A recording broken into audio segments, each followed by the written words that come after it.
So, orientation is locked. Rotate device. Okay.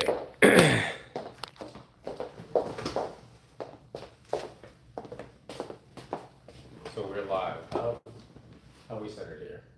Perfect. Good. Excellent.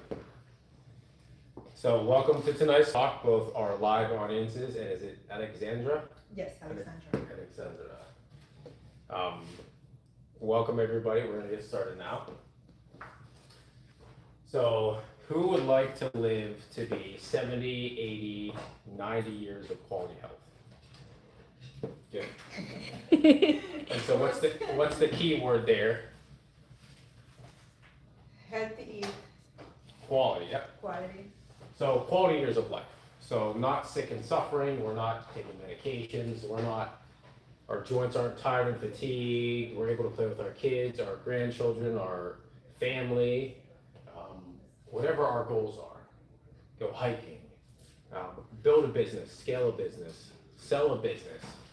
Whatever our goals are, the objective is to be able to thrive, right? And to achieve those goals. And not to just merely be sick and suffering. And what we find in the United States of America is that the leading diseases, the top 3 killers in the United States of America, are all lifestyle diseases.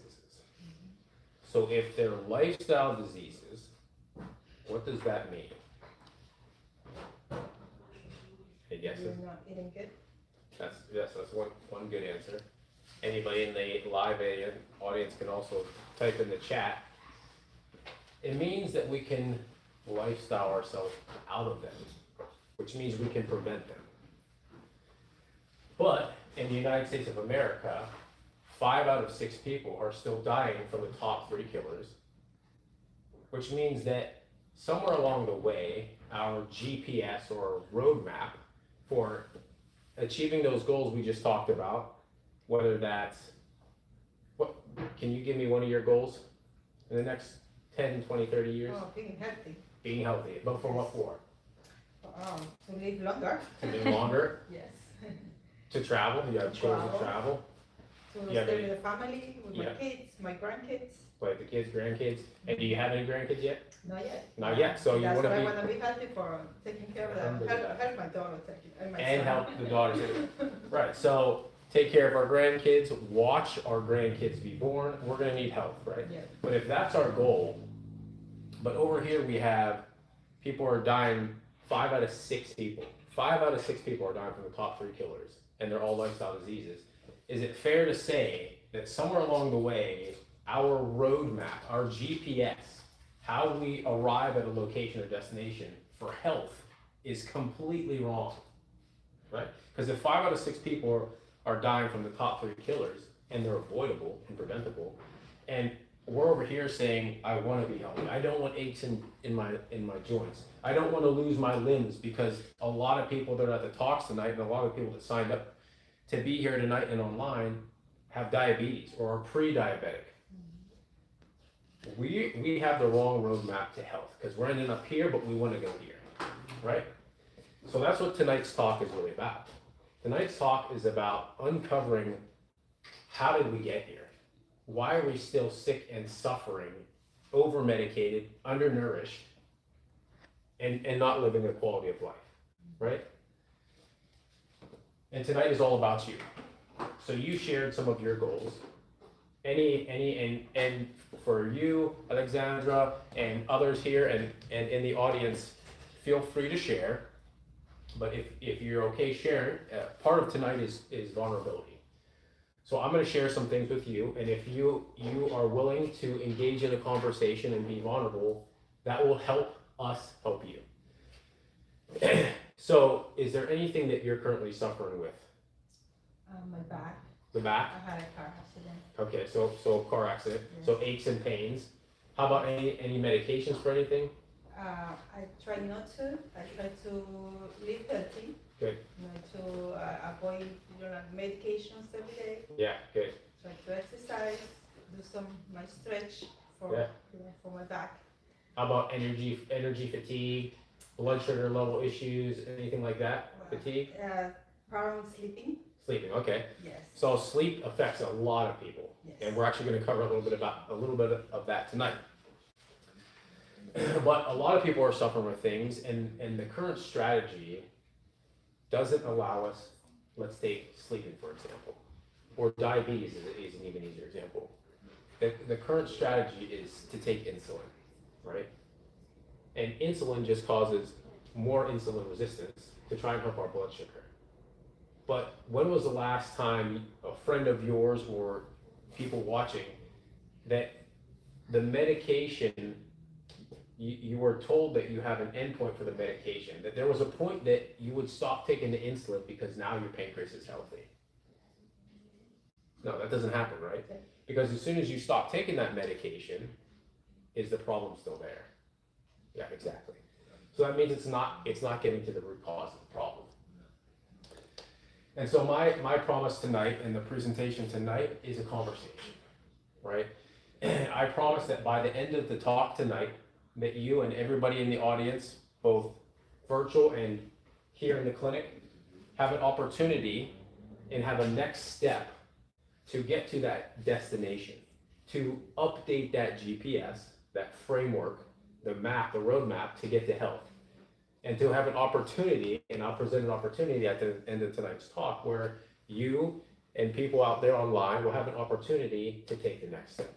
And that would be a one-on-one where we actually get to sit down, go over your health goals, go over any medications you're on, any diseases that you have, or things that you want to prevent. Do you know anybody in your family that has diabetes or is taking medication for blood pressure? Yes. Yeah. My mom, my dad. Your mom, your dad. Exactly. And so a lot of us, number one, we can help them if it's not too long, if it hasn't been too long. And number two, a lot of us want to prevent that from happening to us because we're already on that same path, right? So by the end of tonight, the next step opportunity is to come in and sit down with us in a one-on-one where we actually get to spend time with you, learn about that, ask you questions you haven't been asked before, but should have, and then come up with a blueprint, a path, a strategy to get you to the goals, right? So what's the purpose?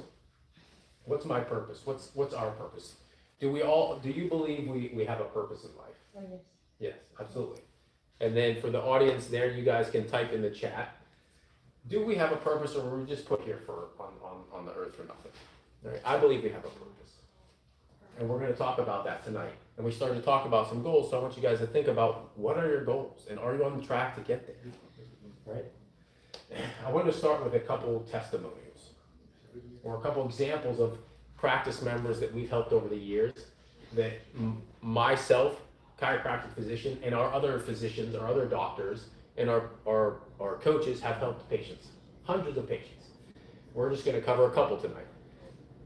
Up here, it's hard to see my laser pointer, so on the screen here, but I'm pointing the top left picture. Okay, this guy up here, John. So when John came to us, he was very skeptical. He was very skeptical, but the cool thing about John was like we talked about before, John didn't come to us necessarily for his issues. Although he did have a lot of aches and pains, and he was also on high blood pressure medication and cholesterol, he was on statins. He did want to come off of those, although he also, like many of you out there, and probably you as well, Alexandra, never thought you could get off those, right? Because once we're on them, unfortunately, that's the trajectory is for life. But the reason, the driving motivating factor, was his dad. His dad had been on the statins for forever. And do you know what happens, audience, you can answer this. Do you know what happens when you're on statins for a long time? Do you know any of the side effects? You get more sick. You do get more sick, very good answer. The brain starts to decline. You get rapid cognitive decline. And that's what happened to his dad. And he said he didn't want to be like that. He couldn't, and part of engaging in this is try to think as I'm talking about some of these, maybe it hits home because you do know your parents have diabetes and you've seen them. You've seen them maybe lose the vision, start to lose feeling in their legs. Imagine what that would be like if you had it. it's already bad enough that it's that close to home, but imagine if it was you. Because when we get sick, who else takes some of that burden? Yeah, exactly. We do. Like for you as the daughter, and maybe if you have siblings, them too, because they gotta help out with your parents. But I guarantee your parents, as great as they are, never thought about a future where they would be in the position they're in, and now they're becoming a burden to you and your siblings because now you have to take care of them. So, ladies and gentlemen, disease does not just affect us, right? It affects everyone else. And to continue with John here, his goal was to get on a better path, to get rid of the medications, to come off of that if he could, to change his lifestyle around. And one of his goals, besides improving his cognitive function and his brain health, was to hike. And one of the cool things about John, and I'll speed this up a little bit, but he didn't feel like doing any exercise or any activity. Now, how many people out there in the audience and here as well are in just such pain and misery that they're like, I don't even want to think about doing anything, right? Yeah, and so many people here are experiencing that. And I understand that, I get it. Because you're tired of being in aches and pains, and the last thing you want to think about is somebody telling you like, hey, well, what if you could go hiking again? Wouldn't that be cool? Mm-hmm. But I promise you, that is possible. And start to think about the things you used to love to do that maybe you're just kind of not doing anymore, and you've just kind of succumbed to, oh my God, this is life for me. This is my reality. It doesn't have to be that way. And that is exactly what happened to John. This is him hiking. I believe one of the other doctors were saying this was Arizona, but don't quote me on that. But here he is hiking and actually traveling and backpacking. Before, in that position where he was like, I don't even want to think about that kind of stuff, right? But nobody's going to say that hiking and getting outside and doing fun activities isn't actually enjoyable. We only say that when we're in a depressed and we're in a bad state. Here's another practice member, Mark. Mark came to us, actually kind of by referral, still a little bit skeptical, and this will hit home for you as well. He had a surgery 2 years before he met me and met our team. You call it failed back surgery. Have you heard that term before? No? So it's very common. There's actually a medical code now because of surgeries failing so often that they've had to create a medical code, and it's a diagnosis for patients and also to be aware of on the charts. But he had that. And then he had injections for his back injuries. Okay? Wow. So sorry to hear that. But maybe this is definitely important for you to hear. But he had them, okay? And so here's one of the problems, and you're gonna see this theme throughout tonight's talk. I understand, and one of my partners is also a medical doctor, emergency room physician. We do this type of work, injury work. We do injections for patients, but it's a last resort, and we educate them. Unfortunately, Mark had an injection, and for 2 years, he had no pain, but he didn't have much mobility or quality of life. And then all of a sudden that pain started to come back. Now, I just want to cover this quickly. What is the problem if your spine has a lot of damage to it and it's shifted or rotated and maybe it's out of position in place? What's the problem with getting rid of the pain via an injection and not feeling anything? Can you think of any problems with that? You just don't feel pain, but the problem is there. Exactly. So the pain just took away the nerve signal, but the problem's still there. So imagine now like a car tire that's misaligned, and now there's ways to check if your car tire is misaligned, right? You can go get an alignment. Or if you just walk around the back of the car and you check the treading on it, you can do that with a quarter. You can stick it in the tire and you can see the treading's wearing thin, and you'll start to see signs of wear and tear. But if you never check your tire, are you ever going to know?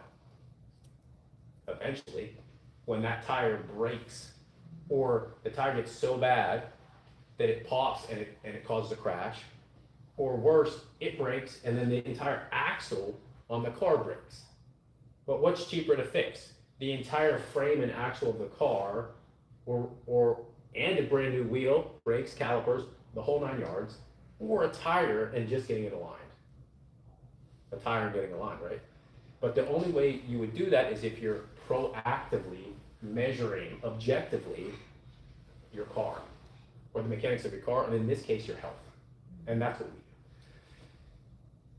we do. And to speed this up a little bit,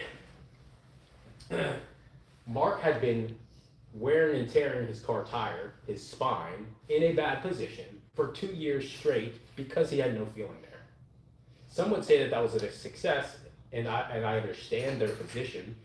For 2 years, he was able to live without pain, but he was damaging it excessively. And so when I got to see his films and I got to help him out with that aspect, I'm like, Mark, whoa, we gotta put a stop on this.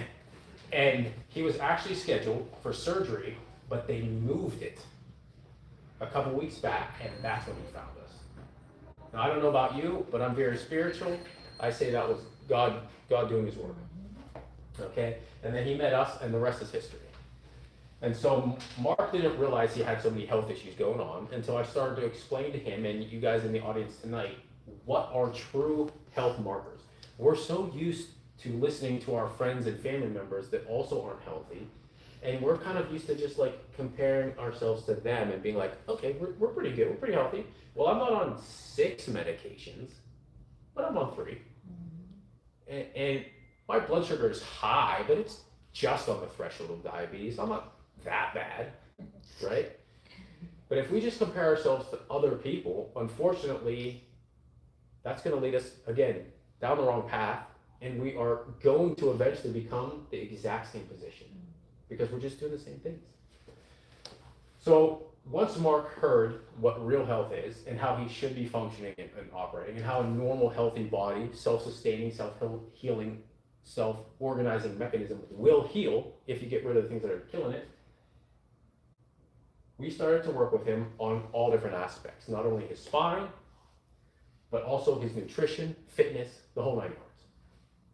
Several months later, he's down, which this wasn't his original goal, guys, so keep that in mind. Write that note down, guys. Several months later, in the first few weeks, he lost 20 pounds. Now, I'm going to be transparent with you guys because I made that promise in the beginning. The first 10 pounds you can lose, 5 to 10 pounds, is going to be water weight. Why? Because your body's used to holding water because it's so unhealthy. But a few months more later, he lost over 40 pounds. And that wasn't his goal. I'm going to keep repeating, that wasn't our goal. Our goal was to get him healthy enough to move again, to fix the back injury, to avoid surgery. He also didn't even feel like talking about his main passion, which I didn't put on here, which was hunting.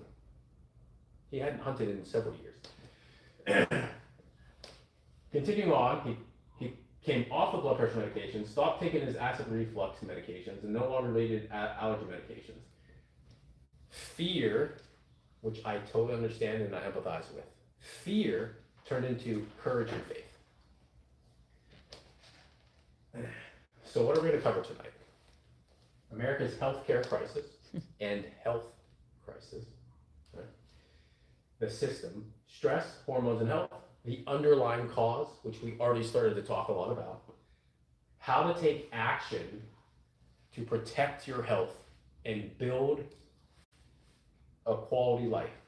Update your GPS to reroute you towards health, freedom, longevity, independence, meaning we're not burdening our family or our loved ones, our spouse, our wives, our husbands, or our kids.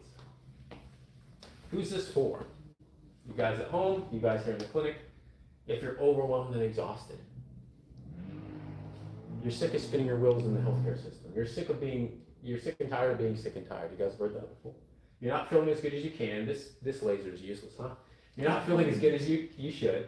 You've got to do things differently, but you're not confident how. I understand that. I get that. You realize health doesn't come in a bottle. And the most important of all, you're willing to take ownership of your health. So I get it. You guys have heard me talk already about our partners, the other physicians in our group. We get it. Now, we're not bad mouthing doctors, right? We are them, okay? These are the physicians you're gonna be working with. They're stuck in a system where you have, do you know what the average time, when's the last time you went to your primary care? Like 7 months ago. 7 months ago. And how much time did you wait when you went to the appointment? How much time did you wait before you actually got seen? A year. I mean, when you actually stepped into the office. Oh, probably like 30 minutes. 30 minutes. So you waited 30 minutes. And then how much time did they spend with you? Very quick, maybe like 20 minutes. 20 minutes. Okay, so that's actually longer. 15 minutes. Let's go. I'm going to go with 15. I know I'm kind of biasing that, guys out there and ladies and gentlemen here. However, the average is 7. Oh, wow. 7 minutes. Yeah, some they do. I experienced that. Yeah, so you've experienced that, and you guys out there have experienced that too.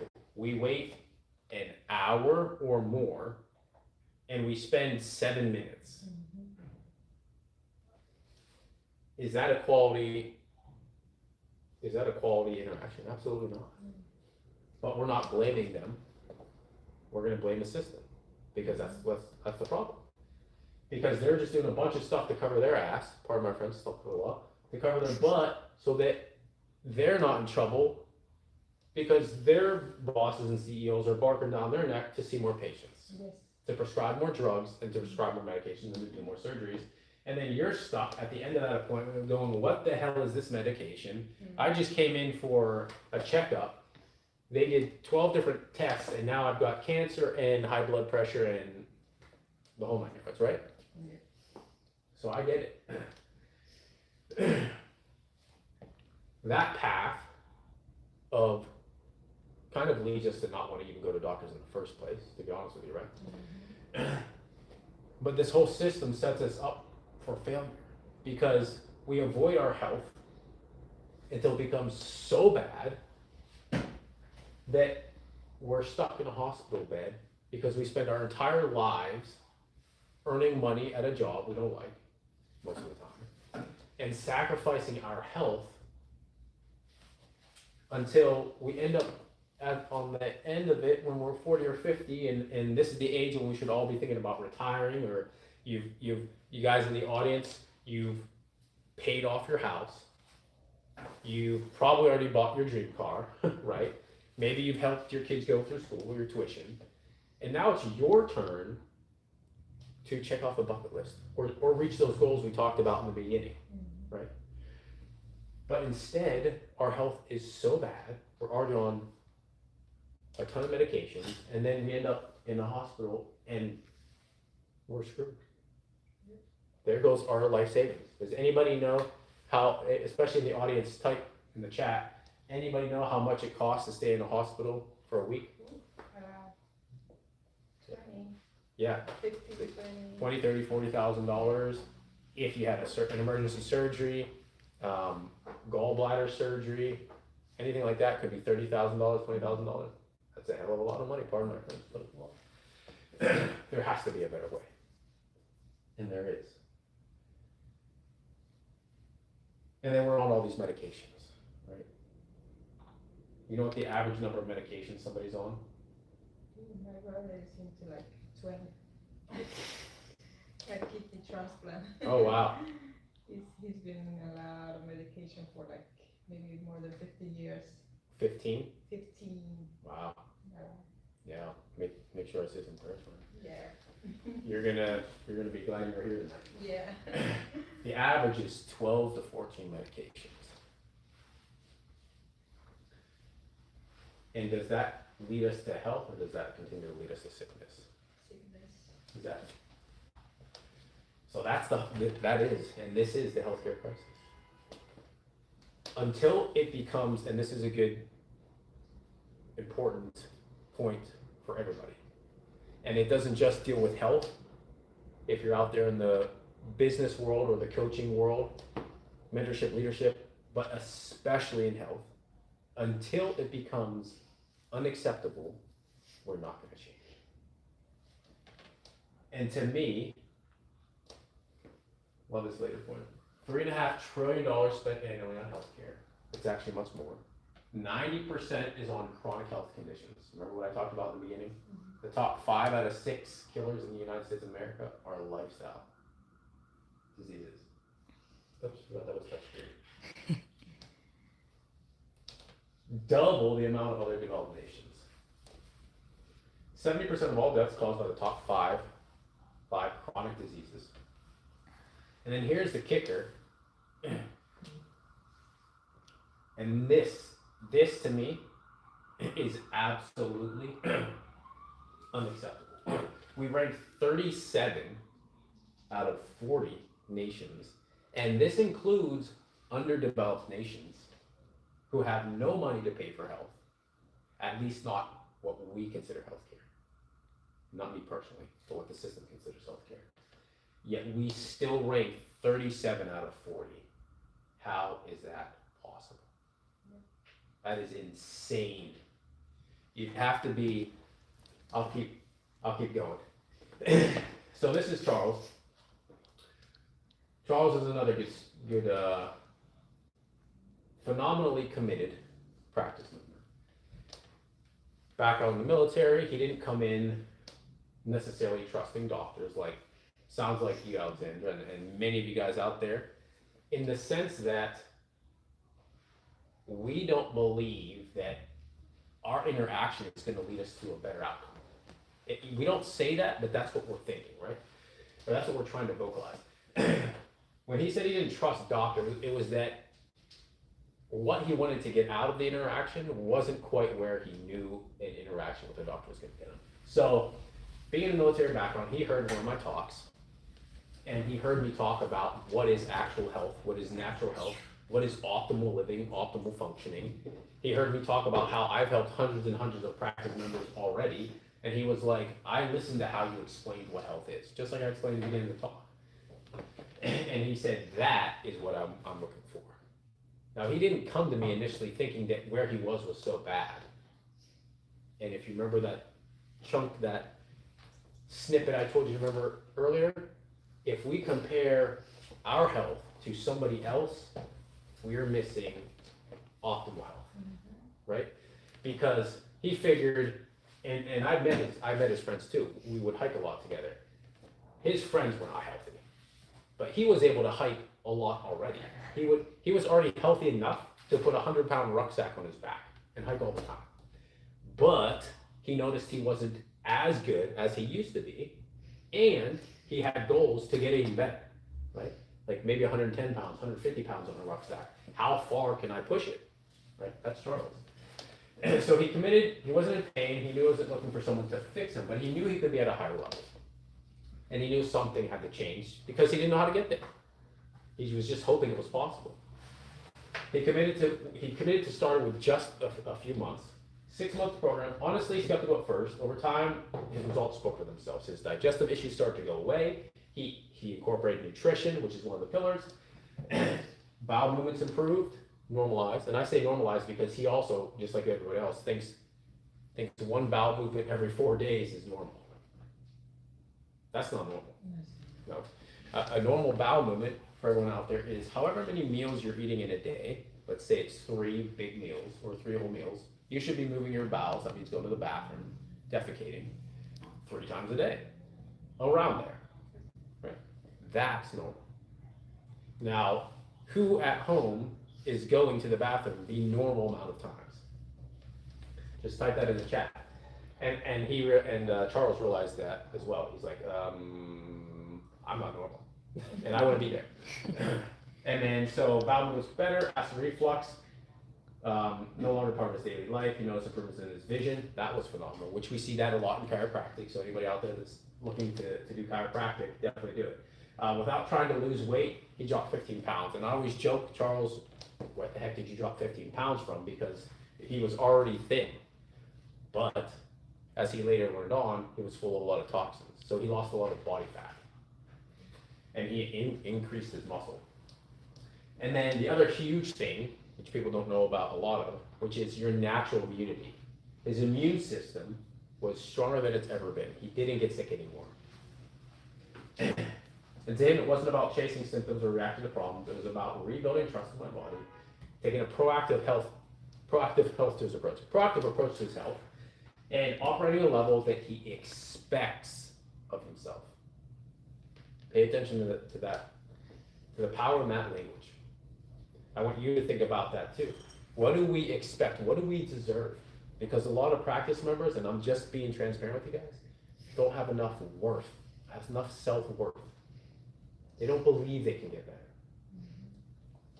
And that's part of why we're here. So in the normal, standard, traditional route of medicine and the system we're in, what are we taught if we're having bowel difficulty? Good little segue there, right? What are we taught to do? If we stop having good bowel movements and all of a sudden we're constipated, what are we taught? You know? What's the first thing? Sick. You're sick. What's the first thing that a doctor's going to do if you go to the doctor for bowel movement? Constipation. Medicine. Medicine, yeah, exactly. They're going to give you Miralax, they're going to give Yeah. you fiber, they're going to give you whatever they're going to give you, right? Some kind of medication. What about if you're tired or sluggish? A lot of people have said energy drinks at talks, but yes, energy drinks is one of them, but also medication. Yes, Right. medication. They're going to give you medication, and they may, if you're lucky, they may do some hormonal panels. How about depression? Medication. Absolutely medication, unfortunately. Now, I want to speak to this for a second, and I know I'm controversial on this topic, but depression is a normal process of life. Whenever we're hit with an obstacle that we don't understand or don't have the capacity to deal with at that time, this is a feeling that we get. Yeah, there you go. But it doesn't mean that something's wrong with you. When was the last time the physician asked you, what has happened in your life in the past couple of weeks, past couple of months? Maybe you lost a parent a year ago and you're still dealing with that. That doesn't make your brain dysfunctional. It doesn't mean you need medication for that. It does mean you need a coach, you need a mentor, you need someone who can help you see the future and then take steps towards that. Now that doesn't mean nobody ever needs medication, right? We can support that, but it's absolutely shouldn't be a life sentence, right? Anxiety, same thing here. A lot of people just take an Adderall, whether it's going through college to pass classes. When they have anxiety, again, medication. Instead of teaching us life tools and how to cope and deal with these things and become stronger. Life doesn't get easier, you get stronger. Insomnia, more medications. Mood swings and emotional. More medications. Often the root of these are toxicities and hormonal imbalances, which we'll cover in just a couple minutes. Weight gain. How many people are overweight? How many people know they're overweight? Me. And have, yeah. And I appreciate you being honest because it's not easy. Yeah. I know that. I was a very sick, unhealthy kid growing up, very overweight. And a lot of this isn't our fault. Now, anybody that knows me knows that I'm the first to say we need to take ownership and responsibility of our health. And I'm also going to admit that a lot of this isn't our fault in the sense that we don't know a lot of the issues that are causing weight to accumulate because many practice members and many people out there, you guys have tried exercising, you've gave it an honest effort, okay? You've eaten better. A lot of practice members will tell me they eat healthy, then I'll look at their nutrition, I'll be like, this isn't healthy, but you are taking steps and the point is you're putting the effort, you're just a little bit off track with that effort. If we can just get you on this track and keep the nutrition and the fitness going and add in a couple other things, detoxing the body, getting rid of the hormonal issues, that weight's gonna fall off. And you heard a couple testimonials, those just happen to be coincidental that they also lost weight. They lost body fat. This is Vicky. This is from one of our other I was overseeing one of our other doctors. Joined the program, not sure what to expect. Very similar to Charles, in which I think I forgot to mention this about Charles, but she said, wasn't sure what to expect. I thought I could do the program for 6 months. What is 6 months in my life? Nothing. 6 months is nothing. If a couple months can change the trajectory of your life, completely change the trajectory of your life, can you do something for 6 months? How many people can commit to 6 months? Right? That's no time, especially to reverse a lot of things that take decades to occur or years to occur. Well, it changed my life. What an attitude. What a positive attitude, right? She was willing to just put it all on the line. Digestive issues went away, no longer needed her anti-inflammatory medications or drugs, and decreased her other medications as well. So this is the sinking ship. The current healthcare model is the sinking ship. That's what we're currently on. That's what many of you out there are on as well. And is it because of wrong or lacking information? What do you think? Lacking information. Yeah. Yes and yes. It's both. We've been given the wrong information and the information is lacking. So what information? Where's it coming from? Right? You're being bought. Your health, your life, your family, especially the last couple of years, is being bought. Finish this sentence with me. We'll give you guys a couple seconds in the chat or in the audience to finish this. Milk does a body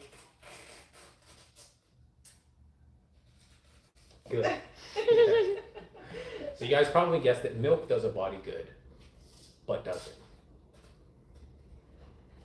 Milk is one of the first things that I get patients, practice members that have cancer, off of. Bodybuilders don't even use milk in the last couple weeks of competition. Why? Well, if you ask me, they're kind of, I don't want to curse, they're kind of backwards in their thought process, a lot of bodybuilders, because they'll eat it during their prep, but milk is one of the most mucus-forming substances, at least in America. But they'll get rid of that. All bodybuilders will get rid of it the last couple of weeks of competition prep. Do you know why? We'll give a second for the audience out there. I'll come back to that answer. So if it's so bad for you that they get rid of it in the last couple of weeks of prep, why are they eating it in the first place? And there's a lot of good literature out there that shows beyond a shadow of doubt that people who eat the most dairy actually have the worst bone density and the worst calcium. But isn't that what they market it to us for? Milk does a body good. It's good for bone density. It's good for this, good for that. Mm-hmm. I think that research is pretty conclusive. At the very least, it should make us rethink. Right? COVID-19, that was an unfortunate, unforeseen thing that happened, but it gave a lot of us a wake-up call. Because a lot of the people that suffered and unfortunately are in the hereafter were people that had multiple comorbidities. The same people that we're talking about that are on this track, this GPS to this poor quality of life, because this is the system we're stuck in, were the same people that died. Part of it was lacking information. Because I'm here to tell you that the clinic we had back in Pittsburgh, Pennsylvania, was helping hundreds of practice members with the very same things that they said would harm you during COVID. But we now found out that that was a huge lie. And I saw it every day. And I fought for patients. I fought for practice members. But unfortunately, the people that had multiple comorbidities, they were overweight, had high blood pressure, and were on high blood pressure medications, or they just had high blood pressure. They had high cholesterol. They had high BMI, obesity, diabetes, things like that. Those were the people that unfortunately were taking the fastest. So the question is, what do we do? You do have control. There are things we cannot control, but I'm here to tell you genetics is the very smallest fraction of just about every condition you've ever heard of. So much so that you should ignore it. And we can't stop aging, but we can be proactive. We can understand that food is medicine. Plants have a phenomenally insane ability to heal and repair the body. You just have to understand them. We need to address blood sugar imbalances, and we can. It is so simple. Eating healthy is not hard, it's just different. Improve our heart health, get active, boost the immune system, minimize inflammation by what we put in our body, what we listen to, what we watch, believe it or not. Emotional stress can cause a lot of inflammation. Calm autoimmunity and balance hormones. We can do all that. That is very well studied, very well researched, and with practitioners like ourselves have been doing this for decades. So how do we do it? Would you like me to explain the process by which we help these patients that you've already been hearing about? Yes. Yeah. I always like to get permission first.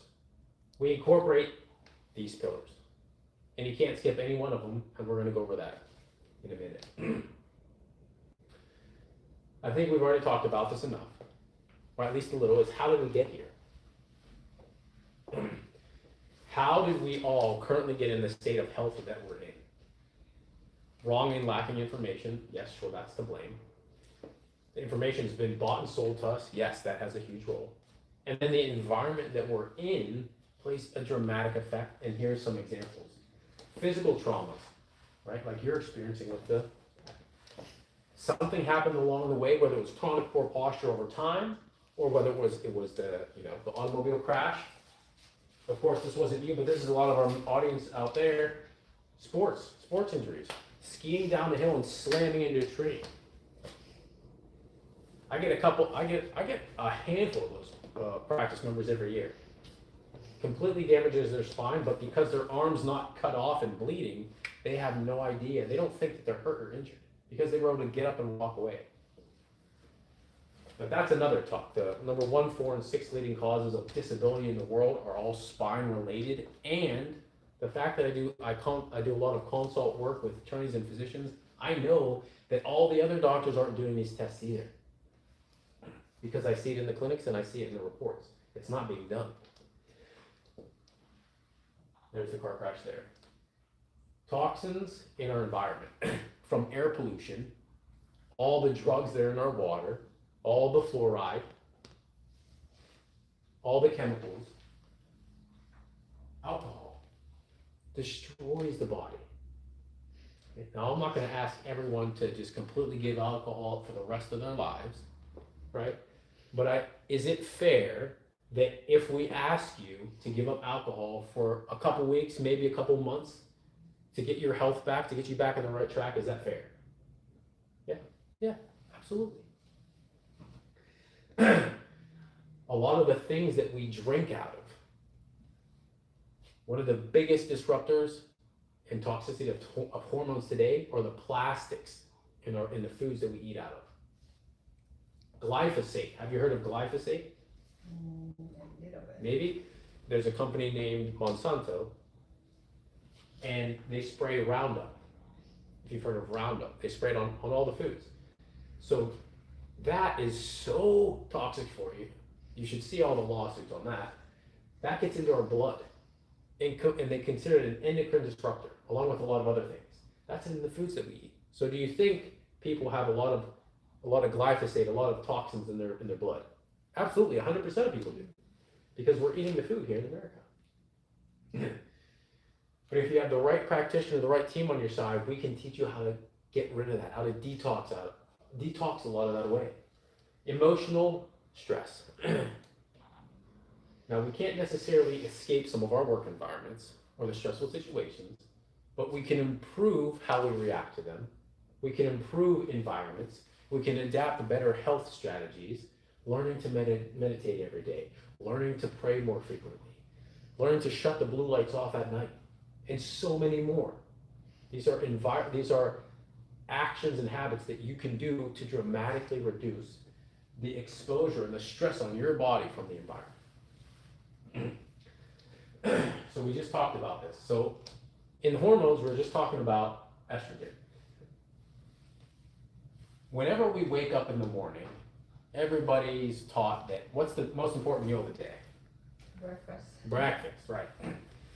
So let's go through a routine meal that most people aren't eating for breakfast, and I'm flabbergasted, what a great word, at the amount of practice members that I see, still to this day, that tell me what we're about to talk about.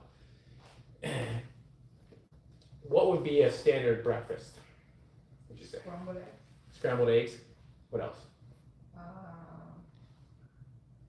Some crackers Crackers and cream cheese. and cream cheese, there you go.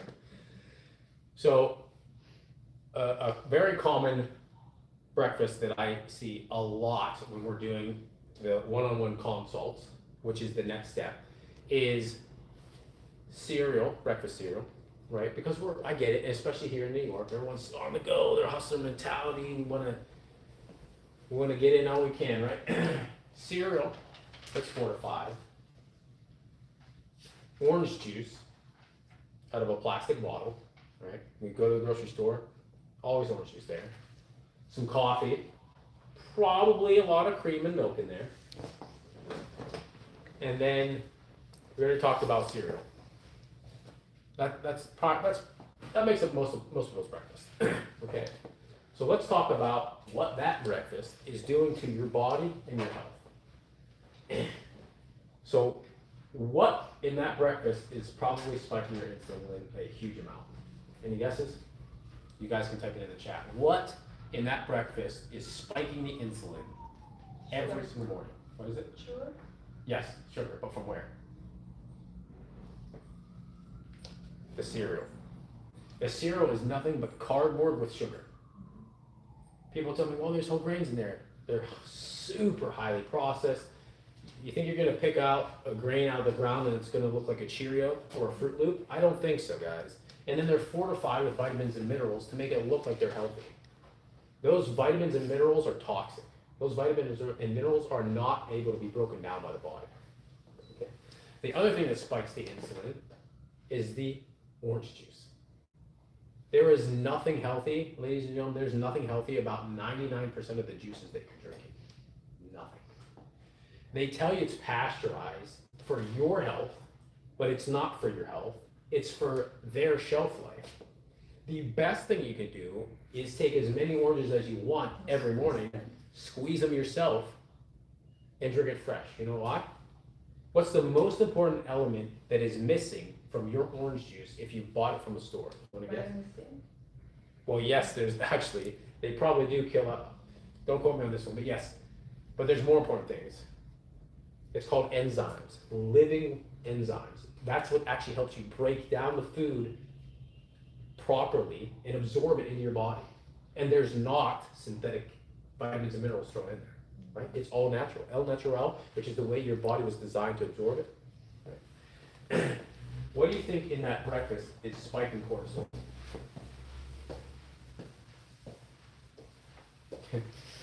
Coffee. The coffee dramatically affects your adrenal glands. So we all know those people out there that go to Starbucks every day, twice a day, and don't just get coffee, they get the coffee with a ton of sugar and cream. Killing your adrenal glands, if you're having a lot of energy and fatigue issues, and you're starting to store fat in certain areas on your body, that's adrenal fatigue or adrenal exhaustion. Don't get mixed up in the words, because those are just lay terms that I'm trying to explain to you guys. But that's another talk. But it's screwing up your adrenal glands, and it's causing your body health, it's causing your body sleep issues. And then what about estrogen? What's spiking the estrogen? Abnormally, I should say, because estrogen is important, and so are the rest of these stools. The milk. The milk and the plastics, like the orange juice. That plastic leaches into the foods, leaches into oranges. Now, which would we rather have, the fat storage hormones or the fat burning hormones? Show of hands and types in the chat. Everyone says fat burning, and I get it, and I understand the logic why, but we have to have a balance of both. If we have too high of estrogen and not enough testosterone, women are still gonna have a ton of problems, and men as well. We need a balance of both. We do, however, and there are ways, and we'll talk about it briefly, of doing the right fitness, which you saw as one of the pillars, to make sure that we're improving growth hormone, insulin-like factor, we're getting our thyroid hormones in check. A lot of people have thyroid issues because of the toxicities in their body. Some of it's due to neck damage, believe it or not. We see that a lot in car crashes. So which do you have? You have stress, adrenal dysfunction, anemia, liver congestion, hormone imbalances, gut infections, vitamin D insufficiency, blood sugar instability, chronic inflammation, food allergies, gluten sensitivity, celiac disease, viral infections constantly. And then after you get diagnosed with one of these, what's the next step? What condition do we have? We saw that on the page previously. Then what drugs do we need, right? They're gonna give you a medication to deal with those, right? And the reason we think that way is because commercials are constantly telling us, we have this, we have a medication for that, right? I wanna talk about insurance and what insurance is for and what it's not for. So this is a excerpt from Medicare guidelines, which are the guidelines that the majority of insurance companies out there, all of them, take precedence from. So if Medicare, it's in the Medicare guidelines, they're gonna follow suit too. So Medicare says, and I'm gonna read this a couple times, care that seeks to prevent disease, wants to prevent disease, right? Promote health, and prolong and enhance quality of life is not considered medically necessary, therefore not payable. Let me read that again. Care that seeks to prevent disease. Back to the beginning of the talk, right? Do we want to be on this roadmap? Is this our goal? Or do we want to be on this journey? Yeah, up here, right? We want to promote health. We want to prolong and enhance our quality of life. And we want to prevent disease, right? Insurance, that is not what his insurance is for. I wish my auto insurance paid for new tires, maybe some new rims and a new tint job. That would be cool, right? Maybe a new exhaust, maybe upgraded steering wheel or engine. But insurance doesn't pay for that stuff. Insurance doesn't pay for oil changes or all the maintenance we need to do, or to improve our car. And healthcare insurance doesn't do it either for human bodies. It only pays for the drugs. It will only pay for a surgery if you don't invest the time, energy, and effort to fix the back, right? Unfortunately. That is the sinking ship. And why are we here? The sick care model, that's what we call it, is prescription drugs. Americans spent $535 billion in 2018, much higher now. That was a 50% increase since 2010. That was only an 8-year difference. 8-year difference. We're at about that exact same difference right now. And it's much, much, much higher. We'll skip this one. What do we do?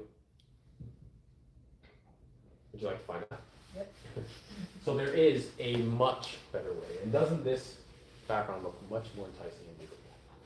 Rather than being on a sinking ship, are we able to navigate our way out of here? What's your why? So many people here in the clinic, many people online, still have not yet heard my story. I wouldn't be here today. I grew up a sick and suffering child from ear infections, chronic allergies, chronic sinus infections, asthma attacks. I would be rushed to the hospital. I honestly don't remember a lot of my childhood because it was filled with fear. But it didn't stop there. Tubes in my ears constantly, allergy shots every week. Did you think I was getting any better? I really want to curse right now, so I'm not going to say anything, but I wasn't getting better. I was getting sicker and sicker and sicker, just like that sinking ship, until I was about 12 years old.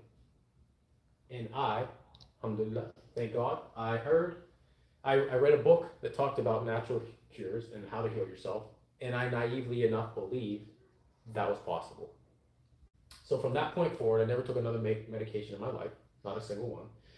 And I was able to thrive until a ripe age of about 35. Now, if you know anything about the condition I had, and I have friends, very dear friends, who are transplant surgeons. In fact, one of them not only is a transplant surgeon, specifically with liver, also was doing pediatrics when I met him. And I asked him, what's the oldest you've ever, I didn't ask him what the average, we already know what the average is. I said, what's the oldest child you've ever seen with my condition? You want to guess what it was? You guys can guess in the chat. The average is 12, around 12 years old. The oldest he'd ever seen was 16. 16 years, and they would need a transplant. I didn't just live, I thrived to 35, and then I had a transplant. And I decided that if I'm gonna have a liver transplant, and that's a big decision. We talked about depression. I know what it's like to be depressed. I decided that if I'm gonna stay alive, and that's a fair question, if I'm gonna do that, I'm gonna break every record in the world. And I've done that. Mind you, my background is in pre-med, studied emergency medicine. I'm a medical researcher, Carnegie Mellon and Pitt University. And I studied some athletic training, just about everything human and human function related that you could possibly study. So you can bet that my family, and we'll continue that in just a second, my family is a huge motivating factor. I never thought I would see the day that I got married to my beautiful wife. And this picture is a picture of our families. And I know, we talked about purpose in the beginning, I know I have a purpose. And I know part of that purpose is to lead as many people as I can to health, to a legacy. You have the opportunity to change not only yourself, your kids, and then your grandkids, to influence them. And hopefully my mom's watching this talk tonight, but I can promise you my kids aren't gonna eat cakes and cupcakes and ho-hos, okay? It's not allowed. Because we've got to actually future pace ourselves and understand that it's not just an innocent little cookie during Christmas. It's not. So this is my beautiful wife. And alhamdulillah, I'm grateful to be alive and thriving. And it started with a choice. And I want to tell you, one of the other pillars that we teach practice members to regain and reclaim their health. We talked about fitness. How much fitness, how much activity do you think I could do? And it's not about me, but I'm just giving an example. I could do after my transplant. What kind of activities? Because I always say, guys, look, when I'm talking to practice members, and hopefully you end up taking advantage of the opportunity tonight as well. I'd love to sit down one-on-one with you as well. When I talk to people about fitness, look, I'm not talking you've got to be the world's best CrossFit athlete. You've got to train at the boxes, or you've got to do high rocks, which is this, relatively new thing. I don't know, it's probably been around forever, but you just know it. Or the world's best powerlifter. I'm not talking about that. I'm talking about activity should be fun. Hiking, swimming. You'll see some information about that later. But I couldn't do much activity after my transplant. I could do some crunches, partial crunches, which I did. And God bless the surgeons that literally had some of the world's best transplant surgeons. But the minute they sewed me up, Allahu Alam, the minute they sewed me up, that was the end of their job. I took over. I am the expert in healing. I am the expert in how to thrive. I'm the expert in how to take your body to the next level, to reclaim your health, to regain your health. I didn't take the medications they gave me. I took one, technically two. The opioid for a week and a half, and then Tylenol for the rest of that second week. That's unheard of. But I say this to impact and instill upon you guys, because I didn't have doctors back when I was 12 that told me this was possible. I didn't have that. You guys out there, everyone here, you have people, you have us You have physicians, doctors, health coaches that have done it, and haven't just done it, it's repeated and repeated and repeated, time and time again. This picture is in the surgical center after the recovery unit. Okay, I had my family bring my own food. Everything I ate there was my food. It was not hospital food. That shit'll kill you. Pardon my French. 8 months later, around there, I was in the leanest I've ever been in my life, and I'm right around there right now. All I ate was real food and a few supplements. That was it. Minimal exercise. Not minimal exercise. The exercise I could do was not, running and jumping and, doing flips and deadlifts and all that stuff. Well, technically it was, but it was with body weight. And I slowly worked my way up. But I just stayed consistent and I showed up. So how do we do this? I asked you if I had permission to go to the next step. Same with you guys out there. Would you like me to teach you how to do this? Would you like me to teach you how our practice members have done this? It's simple. It's these 5 pillars, and you can't miss a single damn one. Pardon my French. Yeah. We start with detox, and we're not talking anything crazy. Again, we're not talking a 30-day water fast, although every once in a while some of our practice members need a fast, but it's not for 30 days, and it's not water only. But we're not asking you to do that. We're just asking you to stick with the basics that we're going to teach you and why it's so important. We absolutely need nutrition, right? We talked about food as medicine. We talked about hormones already and their huge impact on the body. We talked a little bit about fitness, okay? And then the most important of all is mentoring. How can we get anywhere? How can we achieve something we've never achieved before if we're only relying on our abilities, right? And that doesn't just go with health, but especially with health, because that's what we're talking about today. But it happens in business, in finances. If you want to take a portfolio or you want to take your money and invest it somewhere, you go to an expert and they'll teach you and coach you, right? So let's talk a little bit about the 5 pillars. Detox. I said it's not going to be difficult. It's not going to be challenging. You're going to be eating most of the time, if not all the time. But it's got to be done properly. We're not talking about a gallbladder cleanse where we're drinking tons of olive oil and grapefruit juice. It's important because the liver and the gut are vital when it comes to hormone conversion. So even if you're doing all the right exercise in the world, but your hormones are completely whack or out of balance, you're not going to lose body fat. And then you're going to get frustrated. Hey, doc, I'm doing 30 minutes of exercise a day or 60 minutes a day or even an hour and a half. Wrong things and your hormones are off, it's going to be a problem. I threw this in here for coffee enemas. I have a lot of colleagues that do coffee enemas, and I even did them at one point too. But I'm not going to be asking you to do coffee enemas. Okay, that's the point of this slide. Nutrition, the purpose of food. What is the purpose of food? Don't get me wrong, you can and should have an amazing time with nutrition, with food, with cooking with your family. Remember, I said it's not hard, it's just different. Food sustains life, provides energy, and promotes growth and repair of the tissues. Food can be fun and should be fun, right? Fitness.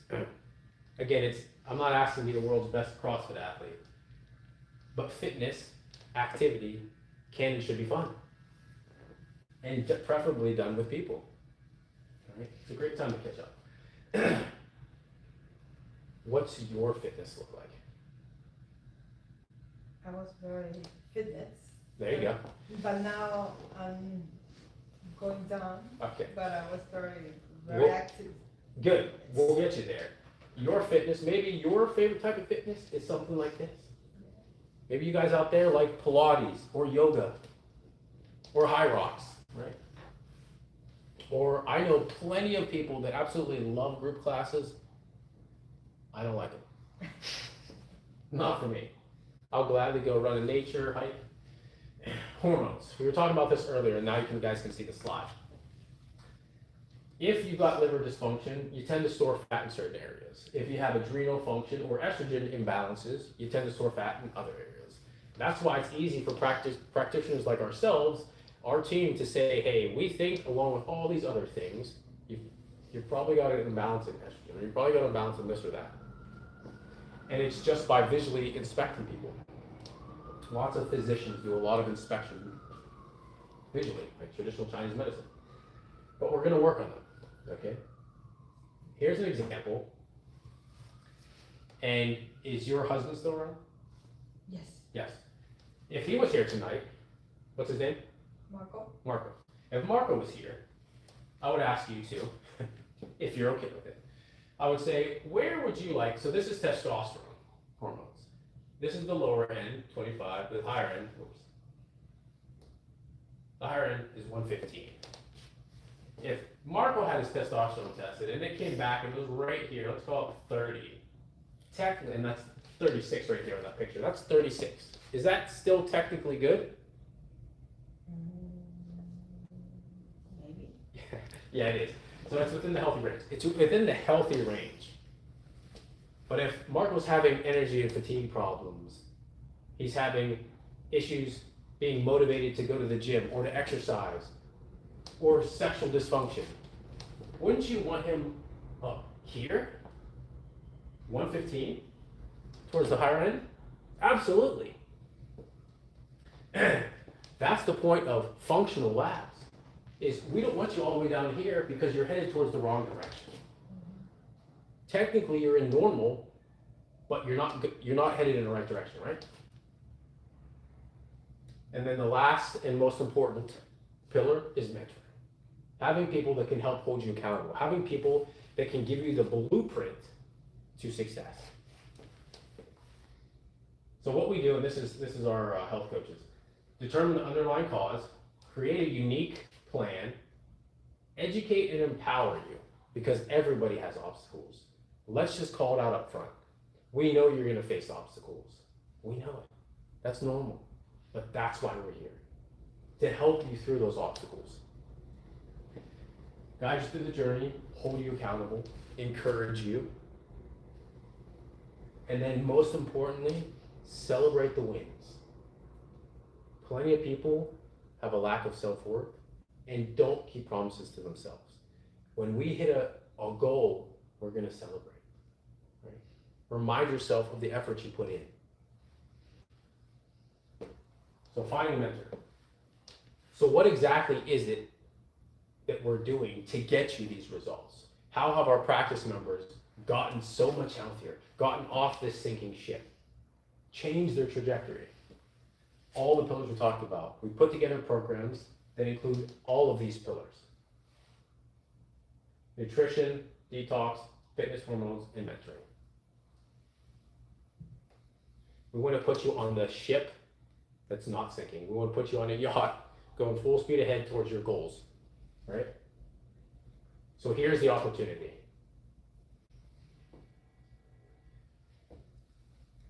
I love this quote because it talks about involvement. Tell me, and I may remember. Show me, and I will remember. Involve me, and I will understand. So what does that mean? What's the catch? Is what I always get asked. What's the catch? Here's the opportunity. What's the catch? You've got to do the work. You've got to put in the effort. You've got to be the one that exercises. You've got to be the one that shows up.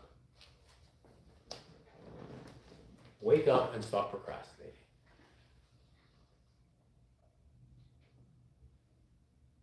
One more example, Lynn, who's a nurse. This is one of the doctors, Kai. Diabetic for 16 years, and I like this testimony because it emphasizes a lot of us think it's too late. 16 years of blood pressure medications, or diabetic medications, had high blood pressure, 234 pounds, 120 units of insulin. That's a lot. And for other medications, tired, achy joints. Of course you're going to be tired. Of course you're not going to want to work out. Of course you're going to think if we ask you to do some type of fitness or activity, you're going to say, I don't know. Right? And I get that. We get that. But we're going to get you there. Depressed? Who wouldn't be depressed? If you can't walk and you can't move. But is that abnormal or is that normal to feel that way? Yeah. For the last 10 years, she tried eating right and she did exercise, but it didn't work. Remember what we talked about before? If I can teach you a way, we're just doing 25, 30, or 35 minutes of exercise a day, could help you put on muscle, lose fat. The more muscle you put on, the more metabolically active you are, which means the more fat you burn, the more energy you expend. And if you're doing the right things, you'll expend body fat. You'll get rid of body fat. And especially if your hormones are healthy and your diet's good, right? Is it fair to ask people to do 30 minutes, 35 minutes of exercise a day? Just several times a week, right? Of course it is. Especially if it's to get your health back, right? If it's to reverse diabetes, right? In the modern world, that's unheard of. So of course it didn't work because her hormones were out of balance. She wasn't detoxed, right? She wasn't doing the right exercise. She was just doing cardio. 3 months, she lost 70 pounds, lowered her A1C from 9.8 to 6.6. Celebrate the win, but we still have a little bit of work to do because it's still above 6, right? I have discontinued my insulin, 2 of my medications, don't hurt anywhere, reversed my diabetes and feel way better. My worst fear was that I wouldn't be able to stick with it. That's why you need coaches. That's why you need accountability partners and mentors. And if you take the opportunity and you want to sit down one-on-one, which I hope you do, we're going to ask you to bring your spouse with you. Because making life changes is simple, but it's not always easy. And you absolutely need the support of your spouse with you, right? That was her fear. I wouldn't be able to stick with it. Is it easier or harder to stick with it if your spouse is involved?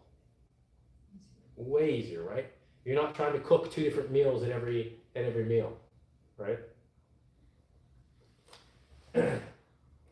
This is my life plan, and now I'm amazed every day. The goal is to teach you to have a lifetime of health, right? So here's your chance. The catch was, you've got to do the work. As you can see here, walking the dog doesn't quite count as exercise, right? But you just kind of got to do that. So when I hear Dr. Ryan or to the other doctors like, yeah, but doc, I walk the dog every day, or I walk to work, I'm in New York. Yeah, that doesn't really count. That's not what we're talking about. And in this case, the dog's getting all the benefit, right? This guy's not, right? You got to be involved. So what's next? So normally for the one-on-one consultation, I'll explain what we do so that you guys out there in the audience know, and you as well. Normally, we charge $287 for the hour of our time. But because we spent probably over an hour now, just teaching you and educating you more, teaching you about our systems, we knocked $200 off that. Why? $87 is not an exchange for the doctor's time for an hour, right? But we do that because it's an investment in your health, right? It's skin in the game. Because if we charge you nothing, you're not going to show up. There's no commitment, right? That's just how things work. And when you bring Marco, it's only $47 for him, right? And for the people out there, spouse or immediate family, that's what we mean by family. Immediate family is $47. So for example, your daughter, right? It's all about you, right? If you want to reach those goals, we'd love to help you. If you have expectations, you know you're headed down the wrong path, take us up on the opportunity. Don't wait until it's too late.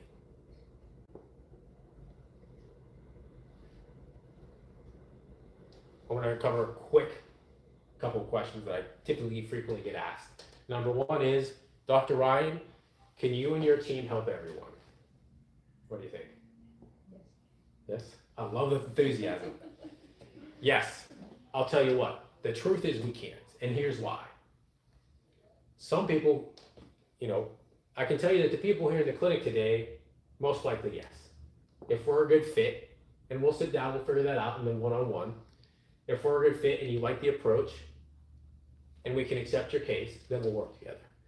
But some people walk in, maybe they're missing legs, maybe they're on dialysis, maybe they're in stage 4 and have had tons of chemo. Sometimes it's too late. Does that make sense? Unfortunately. The other question I typically get asked is, do you take insurance? What do you think the answer is? No. Correct.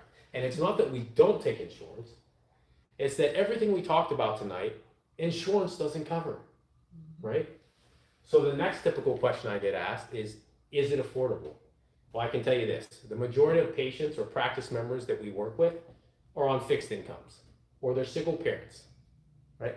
And I always tell people, if you can rearrange your budget to fit in a couple $100s a month, there's typically a program that we can fit within your budget, right?